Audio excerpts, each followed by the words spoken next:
Hello everyone! I hope you're ready for another adventure, because today Wayne continues to read Runaway Ralph. Always remember that as you read these stories and go on these amazing adventures, all you have to do is press the CC button in your YouTube link to be able to follow along with the words. Now I believe that Madam Owl would be perfect to join us for today's adventure. Now that Madam Owl is here, let's jump in. Chapter 2, The Open Road.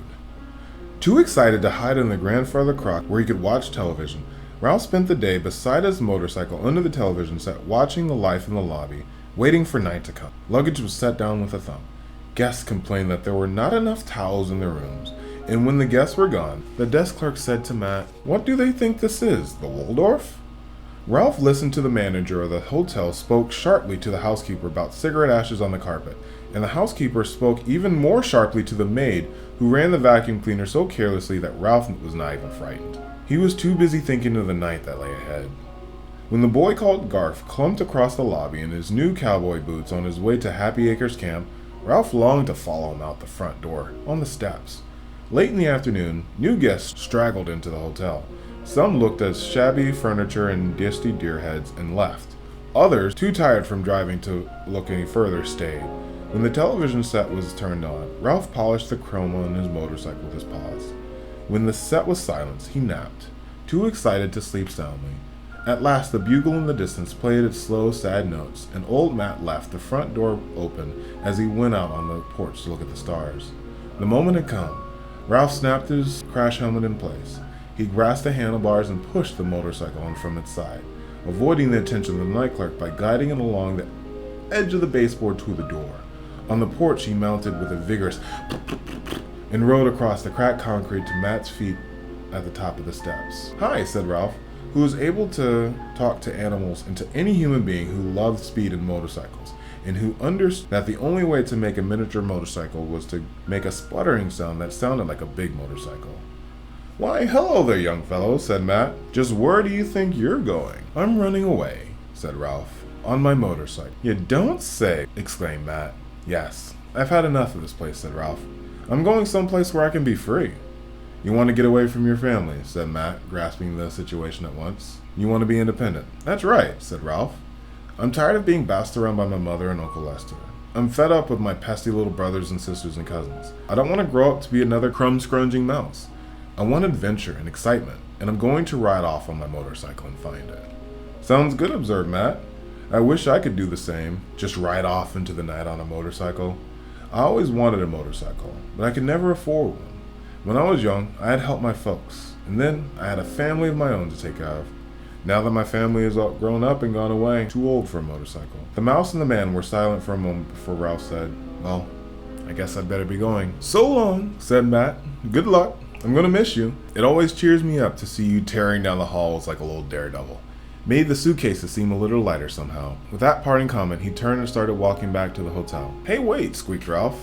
Matt turned. "You want something?" For some reason, Ralph hesitated before he said, "I was wondering if you could help me lift my motorcycle down the steps for me." "And I was wondering how you were going to manage," remarked Matt. But he did not move to help Ralph. I'd like to get started," said Ralph. "I have a long way to go tonight." "Sorry, but I can't help you out," said Matt. Ralph was astounded. For a grown-up human being, Matt always been cooperative. "How come?" he demanded. "If I lifted your motorcycle down the steps, you would be depending on me," said Ralph. "And depending on others is not being independent." Ralph was bewildered. "But how am I going to get my motorcycle down the steps without breaking it?" "I don't know," admitted Matt. "I just hope I don't come out here to see the morning to sweep up pieces of red motorcycle." He turned and then went back into the hotel, closing the door behind him. "Well, how do you like that?" said Ralph to himself. "And all the time, I thought he was a friend." Off in the distance, an owl hooted. The night suddenly seemed vast, and the mouse a very small creature indeed. The row of empty chairs rocking in the breeze made Ralph nervous. He could not get over the feeling that there were unseen people sitting in them, ghosts who might at any moment chase him and steal his motorcycle. He looked down at the 3 concrete steps and the curve of the driveway below them. His motorcycle was a good sturdy vehicle, but it would never survive 3 bounces on concrete. It would be smashed to bits for Matt to sweep up in the morning. Suddenly, Ralph was angry. He was furious at the way his old friend had treated him. He would show Matt that he could manage without his help. Matt would come out in the morning expecting to see Ralph letting him let him in. But Ralph would fool him. He wouldn't be waiting, and there wouldn't be any broken motorcycle at the foot of the steps either. Ralph set about finding a solution to his problem. He looked at the ghostly rocking chairs, the cracked concrete porch, the steps, and the asphalt driveway below. Once Ralph had taken the trouble to look, the solution to getting the motorcycle down the steps seemed surprisingly easy. About 3 inches below the porch on either side of the steps was a sloping section of concrete intended as an edge to the steps. The two ramps were about 10 inches wide, and each sloped on a flat section. Below each flat section was a shrub that had been pruned into somewhat of a lopsided ball of leaves. All Ralph had to do was ride his motorcycle over the edge, down the slope, and into the shrub, which would break his fall and let him glide gently through the leaves to the ground. The only problem was that terrifying 3-inch drop from the porch to the slanting concrete, but Ralph was sure that a cool head and steady paws he could manage. He would show Matt a thing or two. Ralph wheeled his motorcycle back from the edge of the porch, but in line with one of the concrete ramps. High speeds would be best, he decided. Speed fast enough to carry him over the edge without wobbling so he would land on the ramp with both wheels. Ralph's heart was pounding as he mounted his motorcycle, but his head was cool and his paws steady on the handle grips. Ralph drew a deep breath. His paws tightened on the handle grips. He rode smoothly towards the edge of the porch. He held his breath as he shot out into space as he had planned. There was a sudden heart-shaking drop before the tires hit the ramp. At this point, everything went wrong. Before Ralph realized what had happened, the motorcycle shot down the ramp, which was worn smooth by many children who had slid down it. Ralph flew into the air and fell upside down into the shrub. He lost his grip on the motorcycle and felt himself brushed by the leaves and scratched by the twigs, and came to a rest wedged into the crotch of a small branch. His helmet had fallen off, one ear was scratched, and he was badly frightened, but he was not injured. When Ralph had caught his breath, his heart no longer pounded against his ribs. He boosted himself up so that he was sitting in the crotch of the twig. The shrub was not the leafy cushion he'd expected. From his perch in the center, he could see that the leaves grew only at the tips of the twigs, and that the bush, which looked soft and springy from the outside, was on the inside less leafless and spiky with dead twigs. My motorcycle, thought Ralph frantically. Where is it? Then he saw it, far above his head, hanging on a twig by its back wheel. His helmet, however, had bounced onto the ground. Ralph did the only thing he could do, and that was to climb up to his motorcycle and start chewing. The twig that held the motorcycle was dry and dusty taste, but Ralph chewed it until it snapped, and the motorcycle slid down the crotch of the twig below. Ralph climbed down. When he could not free the motorcycle with his paws, he started chewing once more. No little cousin was ever going to say to him, "What happened to your motorcycle, Ralph? Huh? What happened to your motorcycle?" Ralph chewed his motorcycle from one twig to the next, and the lower he went, the thicker the twigs became. By the time the motorcycle finally dropped to the ground beside his helmet, Ralph's jaws ached. He dragged the motorcycle across the weedy patch of lawn to the driveway and was about to mount it when the door of the hotel unexpectedly opened and old Matt in his pajamas and bathrobe stepped out of the porch and looked around. The little fellow must have managed to get his motorcycle down the steps somehow, Ralph heard Matt mutter to himself. Now maybe I can get some sleep. I guess I showed you, thought Ralph grimly, as he mounted his motorcycle and sped off down the road, off into the dark and scary night. So long, brothers, sisters, and cousins. So long, Uncle Lester. So long, Matt. Ralph was on his way. Ralph bounced along the uneven driveway of the Mountain View Highway, where he quickly discovered that one of the ribbons of concrete pressed smooth by pressing tires made a good highway for a mouse. Then he made even more exciting discovery: gravity. With a good fast start, he could coast downhill with amazing speed. The walls of the Mountain View Inn were never like this. Ralph sped through the night that fulfilled his dreams of freedom. It was a night of danger and adventure. Once Ralph was frightened by headlights of an approaching car. He swerved to the side of the road, where he and his motorcycle were caught with the backdraft of the passing car and tumbled about like old gum wrappers and tossed into the weeds. Afterward, Ralph was alert that when he heard a car approaching, he got off the road and clung to a weed until the car roared past. He was exhilarated by his test of skill. Toward dawn, logging trucks began to rumble down the road, shaking the earth as they came. Ralph never had seen anything so terrifying as those great, double-tired monsters with logs lashed to the truck beds, barreling down the center of the highway. He knew the time had come for to hide for the day. He ate some dusty weed seeds, drank dew, slept under a leaf, and started off once more at nightfall, toward the sound of the bugle. Between the cars and trucks, Ralph tore along the highway through the shadow of the night. This was the ride of freedom he dreamt of, the speed without effort. Once the thought crossed his mind that if he should ever want to return to Mountain View Inn, he could never make it back up the mountain under his own power. What a silly thought. Why would he ever want to go back to the inn when he could travel this way? On the third night of Ralph's journey, as darkness faded and the pine trees gave way to the scrub oak, Ralph found himself out in the open, where there was no sheltering shadows.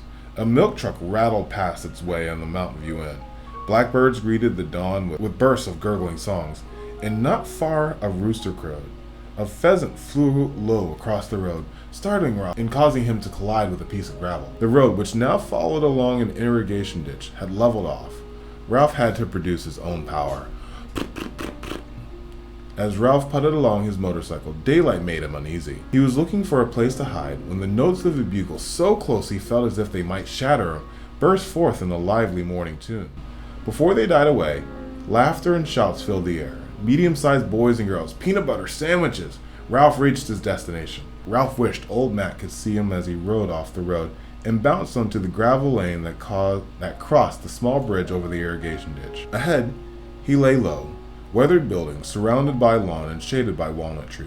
Boys and girls were washing their faces in washbins set on benches. A big brown dog, barking furiously, came bounding toward Ralph, who stopped frozen in terror. The dog stopped too, so suddenly that he nearly sat on the gravel. He recovered himself and approached, sniffing with his wet black nose.